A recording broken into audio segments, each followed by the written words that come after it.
የሸካ ዞን ብልጽግና ፓርቲ ቅርንጫፍ ጽህፈት ቤት ኃላፊና የመንግስት ዋና ተጠሪ አቶ አለማየሁ አለሙ በመክፈቻ ንግግራቸው እንደገለጹት በሰባተኛው ጠቅላላ ሀገራዊ ምርጫ አዲስ የዲሞክራሲ ስርዓት ግንባታ ጅማሮና የፖለቲካ ባህል ልምምድ መሰረት መጣል የተቻለበት ነው ብለዋል። ኢትዮጵያ ውስጥ ሰባተኛው ጠቅላላ ምርጫ አዲስ የዲሞክራሲ ስርዓት ግንባታ ጅማሮ፣ አዲስ የፖለቲካ ባህል ልምምድ መሰረት መጣል ችለዋል።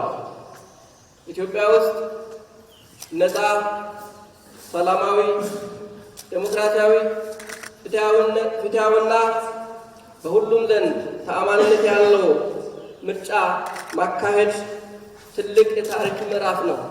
የሸካ ዞን ብልጽግና ፓርቲ ቅርንጫፍ ጽህፈት ቤት የፖለቲካና ህዝብ ግንኙነት ዘርፍ ኃላፊ አቶ ዘሪሁን አንደሞ የመወያያ ሰነድ አቅርቦ ውይይት ተደርጓል።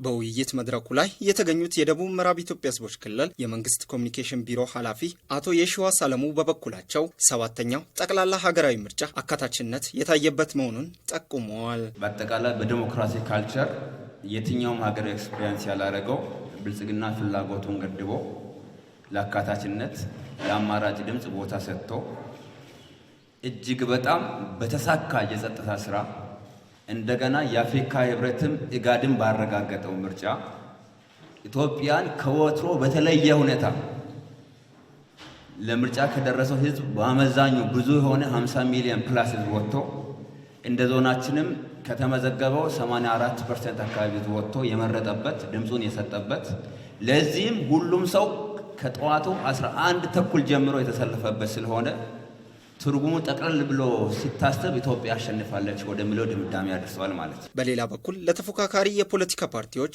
ምቹ ስነ ምህዳር የተፈጠረበትና በርካታ ተሞክሮ የሚቀሰምበት ምርጫ መሆኑንም ገልጸው በዚህም መራጩ ህዝብ ድምጽ በመስጠት መብቱን የተጠቀመበት መሆኑን ተናግረዋል። በሌላ በኩል የዲሞክራሲ ምህዳርን ከማስፋት አኳያ ቅድም እንደተባለው ብልጽግና ፓርቲ በሀገር ደረጃም በክልል ደረጃ ባሉ መቀመጫዎች 15% ለተፎካካሪዎችም ሰጥቶ ከዛም ባሻገር መወዳደር የሚችሉበትን የሚያነሳቸው ቅሬታዎች የሚያነሷቸውን ጉዳዮች የሚያጋጥሙ ችግሮችንም በስፋት እየተመካከለ መፍታት ፖለቲካ ፓርቲዎች ምህዳርን በማስፋት ረገድም እጅግ በጣም ውጤታማ የሆነ ምርጫ የተከናወነ ማለት ይቻላል።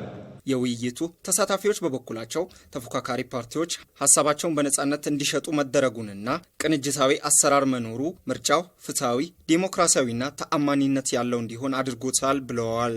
እንግዲህ እንደ ቴፒ ከተማ ባሉ ጣቢያዎች ላይ አመራሩ ኢገር ሆኖ ነው ሲንቀሳቀስ የነበረ።